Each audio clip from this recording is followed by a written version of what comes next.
The first game on Saturday afternoon is Italy versus France in Rome. The fact it's in Rome, Lewis, perhaps gives Italy more of a chance.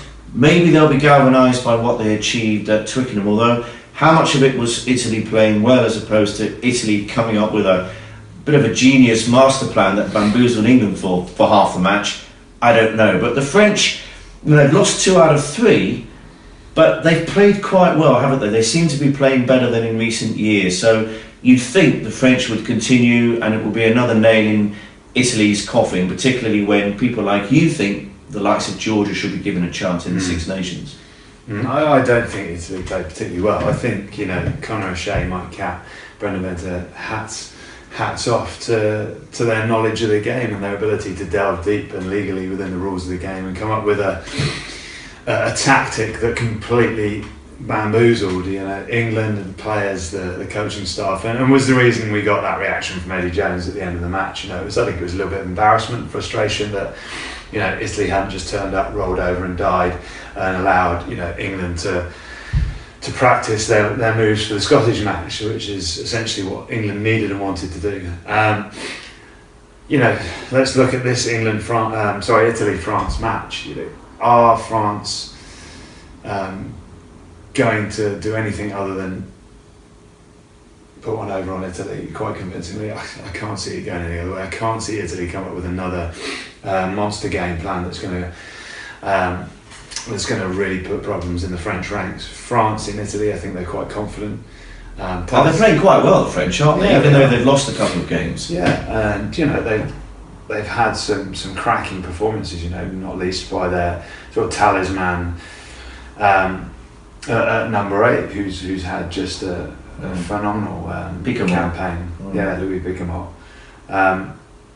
And they seem to be gaining more consistency, but I do think it'll be a game France will win quite easily. I hope Italy can pull something out of this match, because if they don't, and if they then struggle in the final match. Well, they got Scotland away in the last game, which again is hard to see anything else but a huge Scottish win. But we've seen that with Scotland in years gone by, when they've had a great win over Australia or South Africa and then lose to Tonga or someone they should beat convincingly.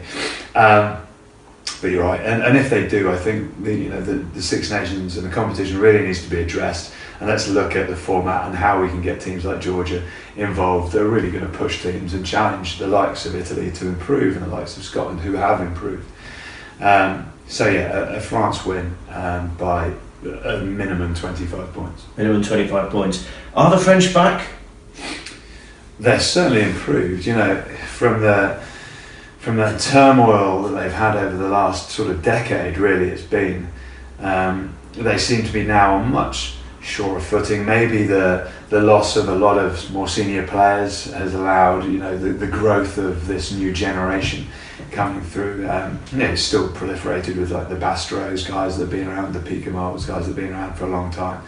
But at 9 and 10, those combinations, you've got new faces in there. So I think an exciting time for French rugby. I wouldn't say they're back yet, but I think an exciting time for them to look forward to the future. And finally, a quick word about Sergio Parisse, fellow back rower. You would have played against him, the talisman of the Italian side, seemingly head and shoulders their best player. Seems to have all the skill sets, could almost play in any position. He's so skillful. As a back rower, could you explain to the rest of us, why is Parisse so good? And is he as good as people say, i.e. he could walk into nearly any team, if not every team? I think the difficult thing with Parisse is that when you play on a side like Italy that aren't that good, then if you're a good rugby player, you'll tend to stand out, and he has. But he's done it consistently for a long period of time.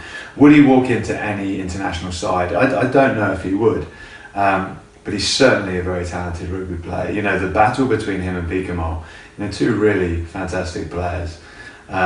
You can argue that Parisse is world class and up there. It's certainly the ability that he has with ball in hand. He's a little bit like a throwback to Zinzan Brook, great All Black number 8. He's got the ability to pass, kick, run hard, lead and direct his team. He's very much that figure that everyone goes to, which I think sometimes is a problem for him. In the last match, I think he let his temperament get the better of him, and he was getting frustrated and making some poor choices. But certainly a wonderful player that it would have been great to see in a slightly better side, without trying to do Italy too many disservices. But it would have been good to see him in a Scottish shirt or an English shirt and see what he could really achieve. So big French win and another bad day for Italy. Yeah, for Italy at least it's at home. They can try and arouse some emotion, some pride from the fact that they're playing in front of that Azzurri, that partisan sort of passionate crowd that will be trying to get their team going, desperate to not see another defeat on the bounce, because they came into this competition on a huge high, having just been South Africa for the first time in their history. But on reflection, I think that just shows us how poor South Africa were as a side, sadly.